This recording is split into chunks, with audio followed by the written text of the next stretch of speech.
আসসালামু আলাইকুম। এখন শুনবেন সংবাদ শিরোনাম। হরমুজ প্রণালী অতিক্রমের চেষ্টা করলে ইরানি জাহাজ ধ্বংসের হুমকি ট্রাম্পের। বন্দর অবরোধে মার্কিন নৌবাহিনীর তৎপরতা। জলদস্যুতা করছে ওয়াশিংটন, অভিযোগ তেহরানের।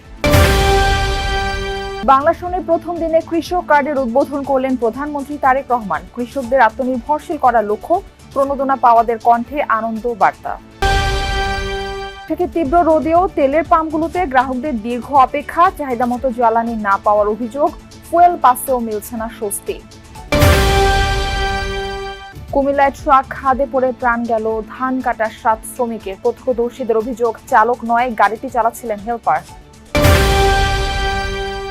এতক্ষণ শুনছিলেন সংবাদ শিরোনাম, এখন শুনবেন বিস্তারিত। বিস্তারিত সংবাদের আগে আমাদের যমুনা 24 টিভি চ্যানেলটিকে সাবস্ক্রাইব বা ফলো করে আমাদের সাথে থাকুন, আর কমেন্ট করে জানান আপনি কোথা থেকে সংবাদ শুনছেন। যুক্তরাষ্ট্র ইরানকে আবারও শান্তি আলোচনায় বসার আহ্বান জানিয়েছে পাকিস্তান। চলমান 2 সপ্তাহের যুদ্ধবিরতি শেষ হওয়ার আগেই আরেকবার দুপক্ষকে মুখোমুখি করতে তোড়জোড় চালিয়ে যাচ্ছে ইসলামাবাদ। গেল শনিবার শান্তি আলোচনা ভেস্তে গেলেও কূটনৈতিক যোগাযোগ চালিয়ে যাওয়ার ইঙ্গিত দিয়েছে দুই দেশ। মধ্যপ্রাচ্যে শান্তি ফেরাতে পাকিস্তান ছাড়াও তুরস্ক ও মিশর মধ্যস্থতার চেষ্টা চালিয়ে যাচ্ছে। যুক্তরাষ্ট্র ইরান ইসরায়েল যুদ্ধবন্ধে এখনও আশাবাদী পাকিস্তান। আলোচনার সব পথ এখনও বন্ধ হয়নি বলে মনে করছে দেশটি। দুপক্ষকে আলোচনার টেবিলে বসাতে চলছে জোর চেষ্টা।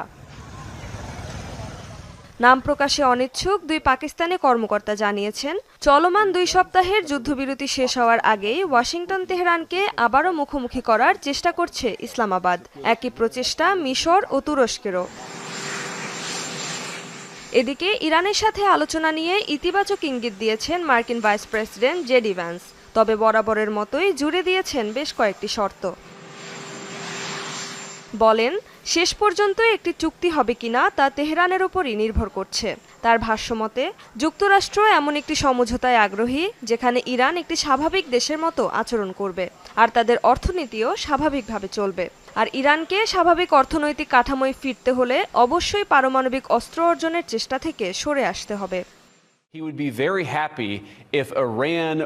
মার্কিন প্রেসিডেন্ট ইরানকে একটি স্বাভাবিক দেশের মতো দেখতে চান, যেখানে অর্থনীতি স্বাভাবিকভাবে চলবে এবং জনগণ উন্নতি করতে পারবে।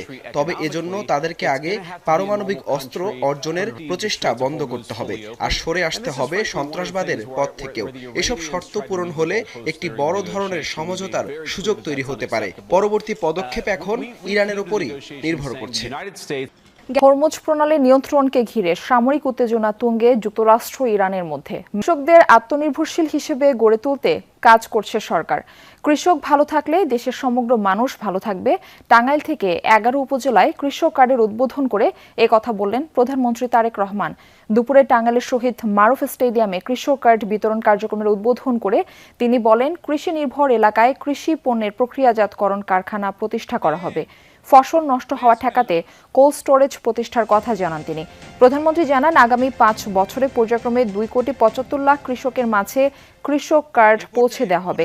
আগামী 5 বছরে 20,000 কিলোমিটার খাল খননের কথা জানান তিনি, যার মাধ্যমে কৃষকের মাঠে সেচের পানি পৌঁছে দেওয়া হবে।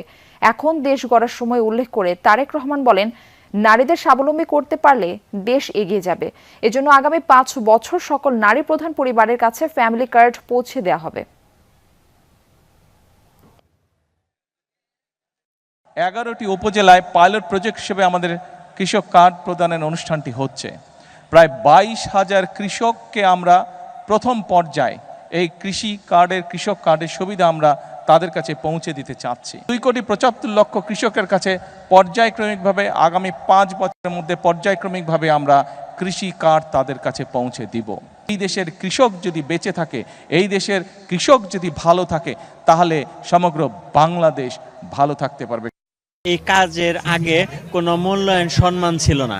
এই বিএনপি সরকার, মাননীয় প্রধানমন্ত্রী আমাদের কাজের সম্মান দিচ্ছেন। আমাদের সংসারে উপকার আসবে, আমরা ফসল ফলাইতে পারবো ভালো মতো, ক্রাইসিসের মধ্যে থাকবো না।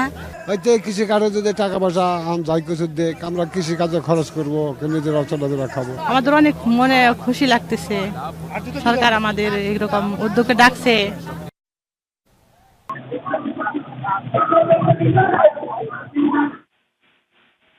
তীব্র রোদ উপেক্ষা করে জ্বালানি তেলের জন্য দীর্ঘ সারি ফিলিং স্টেশনগুলোতে তেল নিতে 10 ঘন্টা বা তারও বেশি অপেক্ষা করতে হচ্ছে গ্রাহকদের। অনেক ফিলিং স্টেশনেই বেশিরভাগ সময়ই টানানো থাকে অকটেন নেই। পহেলা বৈশাখে ডিপো বন্ধ থাকায় অনেক পাম্পেই নেই তেলের সরবরাহ। রাজধানীতে প্রায় সব ফিলিং স্টেশনে এখন রেশনিং পদ্ধতি চালু আছে। বেশিরভাগ পাম্পে গাড়ির জন্য 2000 আর মোটরসাইকেলের জন্য 3 থেকে 500 টাকার বেশি তেল দেয়া হচ্ছে না। তবে ফুয়েল পাস থাকলে সর্বোচ্চ 10 লিটার তেল নিতে পারছেন একজন গ্রাহক। বাইকাররা তেলের জন্য ঘন্টার পর ঘন্টা অপেক্ষার ভোগান্তি থেকে মুক্তি চান। এদিকে পাম্প মালিকরা বলছেন ডিপো থেকে আগের তুলনায় কম তেল সরবরাহ করা হচ্ছে, কিন্তু সংকটের আসল কারণ প্যানিক বাইং। এই কারণেই জ্বালানি তেলের সংকট তীব্রতর হচ্ছে। মানুষের শোভাযাত্রা যাচ্ছে, আমাদের বৈশাখ তো এখানেই কাটতেছে। দেখেন যে অবস্থা। তেল নেওয়াটা এখন মনে করেন বড়, তেল নিতে পারলে আপনার পয়লা বৈশাখের উদযাপনটা তেল দিয়ে এছাড়া আর কিছু করার নেই। আমি মহাখালীতে আছি ক্লিন ফুয়েল ফিলিং স্টেশনে। এই স্টেশনের সামনেও যানবাহনের দীর্ঘ সারি, কিন্তু মজার বিষয় একটি গাড়িও কিন্তু এই ফিলিং স্টেশনের জন্য না। গাড়িগুলো লাইনে দাঁড়িয়ে আছে বিজয় সরণির যে ট্রাস্ট ফিলিং স্টেশন আছেন, সেই ট্রাস্ট ফিলিং স্টেশন থেকে জ্বালানি তেল সংগ্রহ করবেন। সেই যে দীর্ঘ সারিটি এত বড় হয়ে গেল, বা পেট্রোল পাম্পের জন্য তেলের জন্য যে লাইন, এই লাইনটা এত বড় হয়ে গেল, কারণটা কি? কুমিল্লায় ট্রাক নিয়ন্ত্রণ হারিয়ে খাদে পড়ে প্রাণ গেছে 7 জনের। তারা সবাই ধান কাটা শ্রমিক। দুর্ঘটনায় আহত হয়েছেন 6 জন। গতরাতে 2:45টার দিকে দাউদকান্দিতে ঢাকা চট্টগ্রাম মহাসড়কে এই ঘটনা ঘটে। আহতরা জানান দুর্ঘটনার সময় ট্রাক চালাচ্ছিলেন হেলপার। ঘটনার পর থেকে পলাতক চালক ও হেলপার। সড়কে আবারও মৃত্যুর মিছিল। কুমিল্লার দাউদকান্দিতে ট্রাক উল্টে খাদে পড়ে ঘটল হতাহতের ঘটনা। প্রত্যক্ষদর্শীরা জানান দিনাজপুর থেকে চাল বোঝাই ট্রাকটি যাচ্ছিল চট্টগ্রামের দিকে। দিনাজপুর থেকেই ট্রাকে ওঠেন 13 জন শ্রমিক। তারা কুমিল্লায় দিনমজুরের কাজের জন্য যাচ্ছিলেন। রাত 2:45টার দিকে কুমিল্লার দাউদকান্দির হাসানপুর এলাকায় নিয়ন্ত্রণ হারিয়ে ট্রাকটি রাস্তার পাশে খাদে পড়ে যায়। এতে ঘটনাস্থলে মারা যান 7 শ্রমিক, আহত হন 6 জন।